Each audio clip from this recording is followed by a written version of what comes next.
Quantity देखो।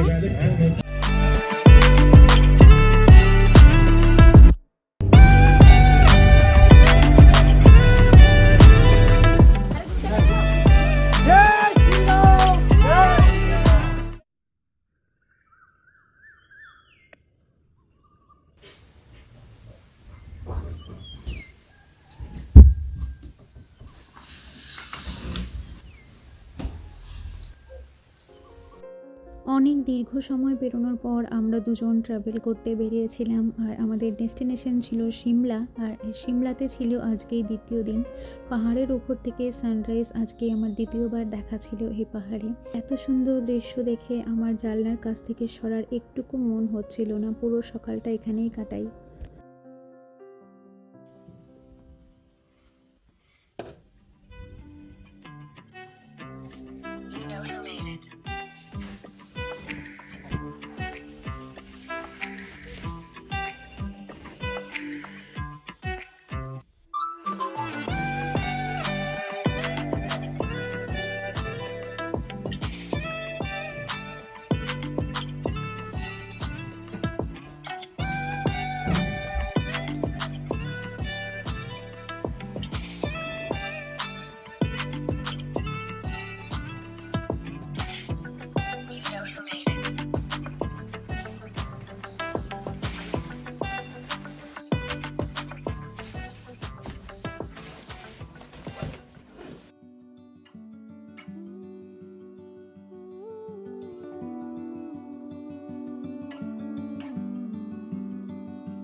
সকালবেলা ready হয়ে আমরা বেরিয়ে গেছি, আর আমাদের গেস্ট হাউস থেকে আমাদের গাড়ির সার্ভিস ছিল, সো সেখান থেকে আমরা ডিসাইড করেছিলাম এই গাড়িতে করে পুরো সিমলা আজকে ঘুরবো।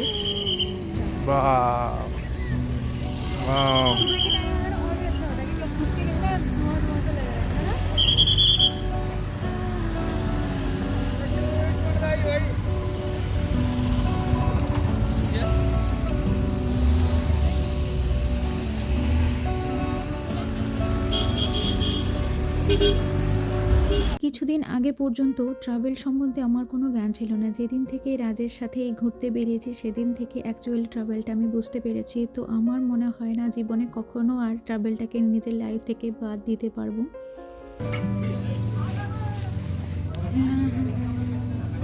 धूप में সিমলায় মন কেড়ে নেওয়ার মতো একটা জায়গা ছিল সেই গ্রিন ভ্যালি। আর এই গ্রিন ভ্যালি দেখে নিয়ে আমরা চলে আসি একটা রেস্টুরেন্টে, যেটা গ্রিন ভ্যালির কিছুটা পাশেই ছিল। আর সকালে অনেকটা খিদে পেয়ে গেছিলো, আর আমরা রেস্টুরেন্টে এসে দেখি দারুণ সুন্দর এটাও একটা ভিউ, রুফটপ লাঞ্চ ছিল। তো আমরা লাঞ্চের টাইম হয়ে গেছিলো আমাদের ঘুরতে ঘুরতে, 11টার মতো বেজেই গেছিলো।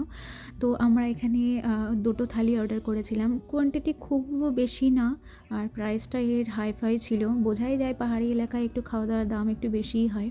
তো সেখানে আমার থালিটা একটু স্পেশাল ছিল, যাতে পনির আর গোলাপ জামুন ছিল। তারপর এখান থেকে খাওয়া দাওয়া করে আমরা আমাদের অন্য একটা ডেস্টিনেশনে যাওয়ার জন্য বেরিয়ে পড়ি। খাওয়া দাওয়া করে বেরোনোর পর আমরা যাচ্ছিলাম কুফরির পথে, যেটা সিমলা থেকে 15 থেকে 16 কিলোমিটার দূরে ছিল। আর বরফের সময় কুফরির চেহারাটাই একদম পাল্টে যায়, কিন্তু আমাদের কপালে আর বরফ দেখা হয়নি।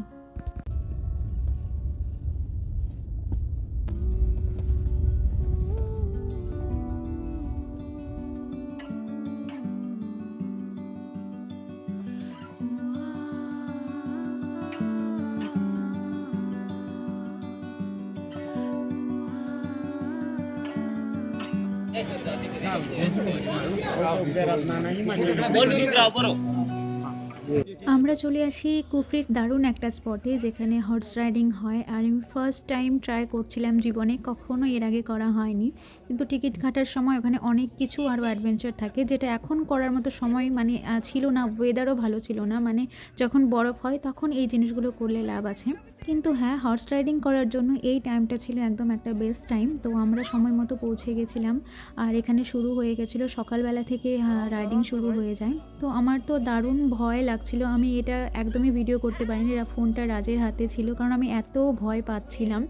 কিন্তু দেখতে গেলে ঘোড়াগুলো খুবই সভ্য ছিল, আর কথাও ওরা বুঝতে পারে, যে ওদের গাইডগুলো ছিল আমাদের। তো ওরা যদি একটু দাঁড়াতে বলতো দাঁড়িয়ে যেত, চলতে বললে চলতো।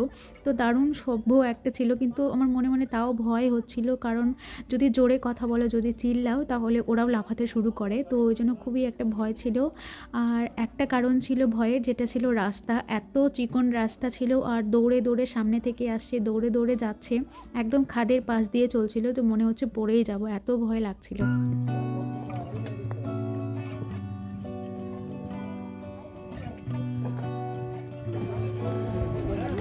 রাইডিংয়ের যে স্টপ পয়েন্ট ছিল সেখানে আমরা পৌঁছে গেছিলাম। আর মানে রাইডিংয়ের প্রথমের দিকে যাওয়ার সময় যে ভিডিওটা বানিয়েছিলাম সেটা কোনো রকমে হয়েছিল, কিন্তু আসার পথে এটা আর বানাতে পারিনি, কারণ রাস্তাতে ভিড় অনেক হয়ে গেছিলো, সেই জন্য আর সম্ভব হয়নি। কারণ হাত ছাড়লেই বিপদ, এরকম একটা অবস্থা ছিল, সেই জন্য আর ভিডিও বানাতে পারিনি। কিন্তু রাইডিং করার পর আমাদের মনে হয়েছিল যে সিমলায় আসাটা সার্থক, এত মজা পেয়েছিলাম। তারপর রাইডিং করার পর অনেকটা হাতে সময় থাকে, যেটা তুমি পুরো এই মার্কেটটা এক্সপ্লোর করতে পারো। তো এখানে অনেক পাহাড়ি শপিং ছিল, আর ছিল এই চমড়িগায়, যেটা ফটো তোলার জন্য, ভিডিও বানানোর জন্য টাকা লাগে, কিন্তু আমি এমনিতেই বানিয়ে নিয়েছিলাম আমরা দুজনে। চমড়িগায়ের পিঠে উঠে আমিও ফটো তুলতাম, কিন্তু এদের চেহারা দেখে, শিং দেখে আমি দারুণ ভয় পেয়ে গেছিলাম যে আমার দ্বারা এটা হবে না। पहाड़ी शॉपिंग है ना, अपने अपने लकड़ी से बनाया है ना, काट के। पहाड़ी इलाके में शॉल अच्छे मिलते हैं ना भाई। मैं तो भाई मेरे साथ ही होना था वो वाली, तुम्हारा इधर रस्सी पैर में फंस गया था, वो चिल्लाने लगे, वो भी दौड़ने लगा। चिल्लाना नहीं, चिल्लाने से वो लगता है कि उसको जाने के लिए बोल। তো আমরা এই পাহাড়ি মার্কেটটা হাঁটতে হাঁটতে দুজনে মিলে গল্প করছিলাম যে এই রাইডিংয়ের সময় যে কাণ্ডটা হয়েছিল, মানে রাজের যে ঘোড়াটা ছিল, ওর গলার দড়িটা পায়ের মধ্যে ফেসে গেছিলো ঘোড়ার, তো সেই জন্য ও লাফাচ্ছিল, ওটা দেখে আমিও চিল্লাচ্ছিলাম, দেখে আমার ঘোড়াটাও লাফাচ্ছিল। তো এখানকার একটা চায়ের দোকানে বসে আমরা চা খেয়ে নিচ্ছিলাম, তারপর আমরা যাচ্ছিলাম অন্য একটা ডেস্টিনেশনে।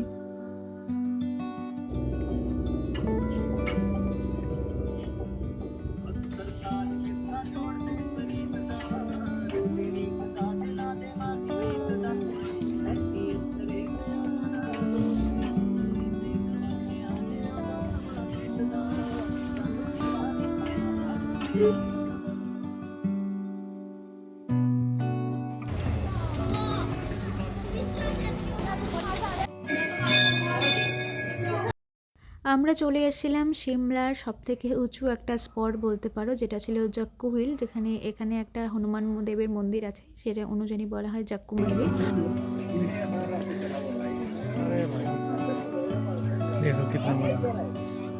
तो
সারাদিন ঘুরতে ঘুরতে কোথা দিয়ে যে বিকেল গড়িয়ে এলো সেটা বুঝতেই পারলাম না। তো আমাদের লাস্ট ডেস্টিনেশন ছিল এই সিমলা মল রোড, আর এই মল রোডে আমরা পুরো মল রোডটা ঘুরেছিলাম। তারপর আমরা হেঁটে হেঁটে গেছিলাম স্টেশনে, কারণ এখান থেকে বাস কিছুটা দূরে ছিল স্টেশন। আর আমরা দেখতে পাই সানসেট ভিউ, যার বেস্ট ভিউ ছিল আমার কাছে। তো এটা দেখে খুবই দুঃখ লাগছিল যে এটা আমাদের লাস্ট সানসেট ছিল। তো এখান থেকে আমরা চলে যাই স্টেশনে, আর স্টেশনে গিয়ে যে ভিউটা ছিল সেটা ছিল অসাধারণ, কারণ সানসেট এখনও ওখানে হচ্ছিল, পুরো আকাশ লাল লাল ছিল। তো দারুণ সুন্দর এক্সপিরিয়েন্স ছিল আমাদের সিমলাতে। তো আজকে এই পর্যন্তই, টাটা।